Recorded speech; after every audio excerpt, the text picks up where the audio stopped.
Assalamu alaikum student, hope you all are doing well. Today we will discuss some short sentences which we use in our daily life. The first is drop me home, मुझे घर छोड़ दो। जब आप अपने किसी family member को, friend को या किसी को भी कहना चाहें कि मुझे घर छोड़ दो, तो आप उसे बोलेंगे drop me home. Where were you, तुम कहाँ थे। जब आप किसी से ये क्वेश्चन करना चाहें कि वो कहाँ था या कहाँ थी, तो आप उसे कहेंगे वेयर वर यू, तुम कहाँ थे।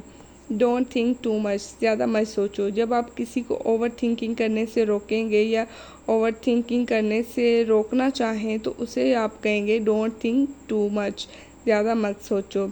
यू शुड स्लीप, आपको सो जाना चाहिए। यहाँ पे शुड यूज़ हुआ है, तो शुड हम तब यूज़ करते हैं जब हम किसी को एडवाइस कर रहे हो। तो यहाँ पे हम एडवाइस कर रहे हैं किसी को, ये कर सकते हैं कि यू शुड स्लीप, आपको सो जाना चाहिए। जब आप किसी को अपने फ्रेंड्स को तो क्या कह सकते हैं कि आप अपने किसी छोटे बहन भाई को आप कहना चाहते हैं कि आपको सो जाना चाहिए, तो आप उसे कहेंगे you should sleep. Okay, the next is let me see, मुझे देखने दो। जब आप किसी चीज़ को खुद तसल्ली से चेक करना चाहें या अच्छे से देखना चाहें, तो आप उसे कहेंगे लेट मी सी, मुझे देखने दो।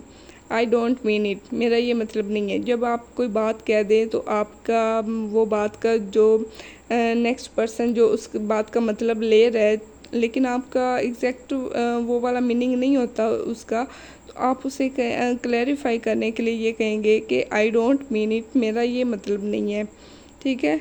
और नेक्स्ट है हमारे पास आई एम नॉट वेल, मैं ठीक नहीं हूँ। जब आपकी तबीयत ना ठीक हो, आप फिज़िकली फ़िट ना हो, तो आप कहें आई एम नॉट वेल या आई एम नॉट फिट।